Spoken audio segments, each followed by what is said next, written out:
Servus und hallo liebe Freundinnen und Freunde, Bernd hier. Ich war jetzt gerade hier in der WhatsApp-Gruppe von orchideenhobby.de. Also wenn ihr whatsapp.orchideenhobby.de eingebt bei euch, dann kommt ihr auf den Link zur WhatsApp-Gruppe. Wurde ich gerade gefragt, woher weiß man, wann man Inkolomi gießen muss, weil bei Sabine sind sie Inkolomi vergammelt. Ja, deswegen dachte ich, gehe ich mal auf diese Frage ein. Ihr seht, wenn ihr in der WhatsApp-Gruppe seid, dann gehe ich auch durchaus auf die Fragen direkt auf YouTube ein, weil das mit Sicherheit auch andere Nutzer interessieren wird. Ja, woher weiß ich denn, dass ich die Orchideen gießen muss? Jetzt habe ich hier beide Gläser, die kennt ihr aus dem anderen Video. Habe ich euch schon gezeigt beim Phalaenopsis Update. Deswegen kommt das Video jetzt erst nach dem Phalaenopsis Update. Woher weiß ich das? Zum einen, ihr seht hier noch zwei Kategorien Wurzeln. Das sind jetzt keine zwei unterschiedlichen Wurzeln, aber ihr seht, ein Teil ist noch silbrig, einer ist grün.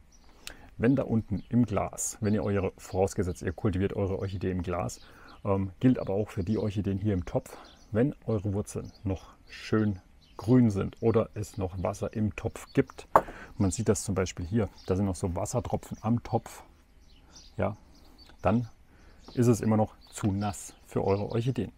Sobald die Wurzeln aber silbrig sind, ich hoffe, man sieht das jetzt bei diesem Glas, also so nicht mehr knackig grün, sondern schon diese silbrige Haut an der Wurzel zu erkennen ist, dann könnte es langsam Zeit werden, dass man die Orchidee gießen sollte.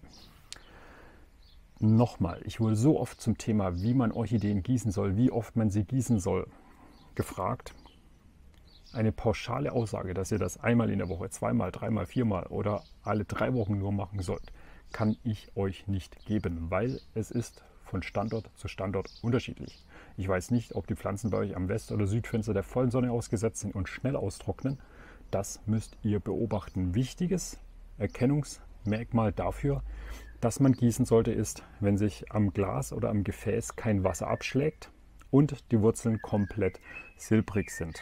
Und wenn man sich daran hält, und ihr seht, die sind jetzt frisch gegossen worden, die habe ich ja im letzten Video frisch gegossen, wenn man sich daran hält und auch nicht so viel Wasser gießt, da habe ich die Spritzflasche, deswegen nutze ich bei in Glas gepflanzten Orchideen immer so eine Spritzflasche, dann kann man nicht so viel Wasser hineingießen. Wenn man sich daran hält, dann hat man keine weggammelnden Orchideen, denn die Wurzeln gammeln ja nur, wenn sie permanent im Wasser stehen. Ich hoffe, ich konnte eure Frage beantworten. Wenn nicht, schreibt es gerne in die Kommentare. Wenn ihr weitere Fragen habt, natürlich auch in die Kommentare. Gebt einen Daumen nach oben, wenn ich eure Frage beantworten konnte. Und ihr wollt Danke sagen, dann könnt ihr da unten auf das Herzchen klicken oder auf die Webseite einen Kaffee ausgeben oder die Kanalmitgliedschaft nutzen, um vor allen anderen die neuesten Videos schon vorab zu sehen. Bis zum nächsten Video und tschüss. Daumen hoch, Kanal abonnieren. Nicht vergessen.